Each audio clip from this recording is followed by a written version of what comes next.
जनपद चमोली के प्राचीन गढ़ चांदपुर के गांव आदि बद्री में बीते 28 नवंबर से पांडव नृत्य बड़े हर्ष व उल्लास के साथ आज 6 दिसंबर को हुआ संपन्न।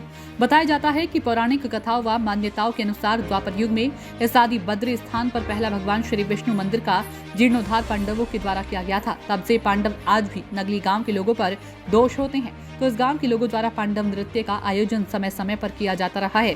पिछले 9 साल बाद पांडव लीला समिति नगली की ओर से यह आयोजन किया गया, जिसमें कई गांवों के श्रद्धालुओं की भीड़ बड़ी संख्या में देखने को मिली। इस अवसर पर ग्राम प्रधान नगली मनोज कुंवर का कहना है कि यह उनके पूर्वजों के द्वारा संचालित परंपरा है। दूसरी ओर क्षेत्र पंचायत सदस्य नगली नवीन बहुगुणा ने आदि बद्री मंदिर से जुड़े इस पांडव नृत्य के इतिहास की भी जानकारी दी।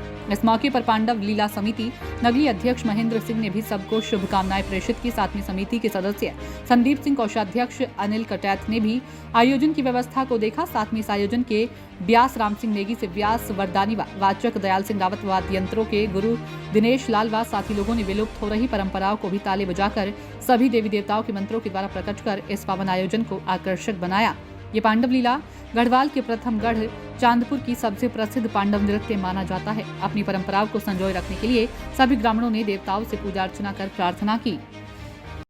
और हमारे साथ क्षेत्र पंचायत नगली नवीन बहुगुणा जी बने हैं। सर, जो ये आप लोगों का पांडव लीला का कार्यक्रम है, किस तरह की दिक्कतें इसमें आती हैं, किस तरीके से आप लोग इसका आयोजन करते हैं और क्या संदेश इस शुभ अवसर पर आप अपने क्षेत्रवासियों को देना चाहते हैं? सर्वप्रथम धन्यवाद रावत जी आपका और आपके चैनल का कि आपने इस बहुत दूर से चल करके आप इस गांव में इस पौराणिक परंपरा को अपने चैनल के माध्यम से दिखाएंगे। इसके लिए सर्वप्रथम आपका मैं धन्यवाद करता हूं। और इस पांडव लीला के बारे में बता दो रावत जी, उत्तराखंड देवभूमि है और उत्तराखंड में आप जानते हैं कि उत्तराखंड के जो मठ और मंदिर हैं 8वीं सदी में कहते हैं कि आदि गुरु शंकराचार्य जी ने इनका निर्माण किया था।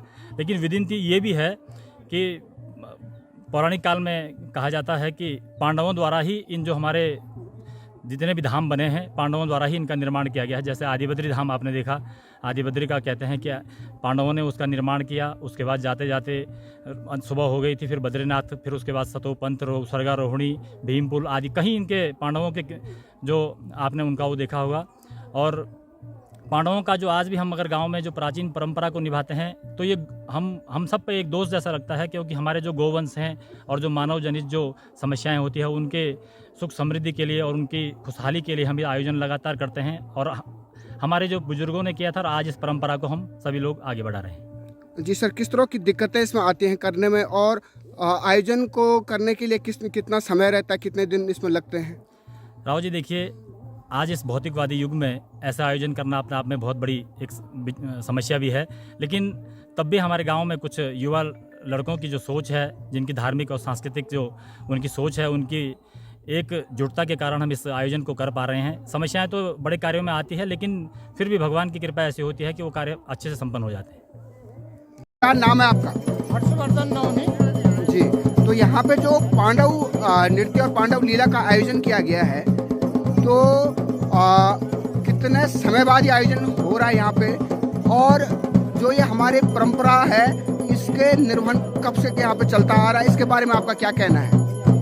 देखो सर, ये चांदपुर गढ़ी है और ये शायद सर्वप्रथम राजा का गढ़ रहा है यहाँ पे। और हमारा जो ये गांव है नगली गांव, ये एक केंद्रीय गांव है। इसमें पहले बहुत सारी ग्राम पंचायतें थी, बहुत सारे तो जितने भी रेवन्यू के कार्य होते थे वो इस ग्राम सभा से संचालित होते थे। और मात्र 90 से 95 जो गांव थे उनमें एक ही पटवारी हुआ करता था। ये पौराणिक चीजें हैं। उसके बाद नगली गांव जो है उसमें सतत ये प्रक्रिया जो पांडव नृत्य है, जो हमारी धरोहर है, हमारी संस्कृति है, उसमें नगली गांव का एक अहम रोल रहा और अग्रणी भूमिका रही है हर बार। तो ये एक प्रेरणा का स्रोत भी है क्षेत्र के लोगों के लिए। और पौराणिक गांव, पुरातन जो हमारी संस्कृति है, उसका यह विगत कई वर्षों से निर्वहन करते आ रहा है। और आज की तारीख में ये 9 वर्षों बाद ये जो पांडव नृत्य है ये संचालित है। जी सर, आपका क्या नाम है सर? मगन सिंह कटे। जी, आप आपके ग्राम सभा का नाम? ग्राम नगली जी, डिस्ट्रिक्ट चमोली और उत्तराखंड के जी अंतर्गत है। जी, तो आपके गांव में जो ये आयोजन किया गया इसके बारे में आपका क्या कहना है? एक आयोजन जो है लंबे समय लगभग 8 या 10 साल के अंतराल में किया गया है। यह हमारी एक प्राचीन संस्कृति है।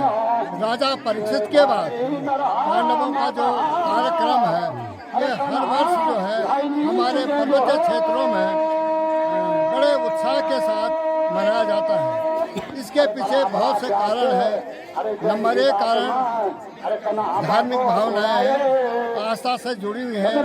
दूसरे में गांव के जो यहाँ से पलायन कर लेते हैं और बिछुड़ जाते हैं, यहाँ के हमारी बहुएं हैं, बेटियां हैं जो बाहर रहते हैं।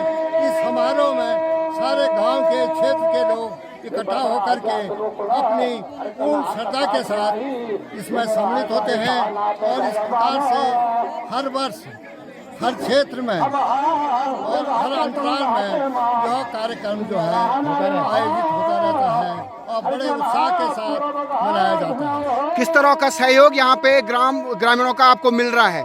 कैसा सहयोग? हर क्षेत्र में पूर्ण सहयोग है और पूरे सहयोग के साथ ये काम होता है। इसमें किसी प्रकार की मजदूरी नहीं दी जाती है। बड़े प्रेम और श्रद्धा के साथ यह आयोजन किया जाता है।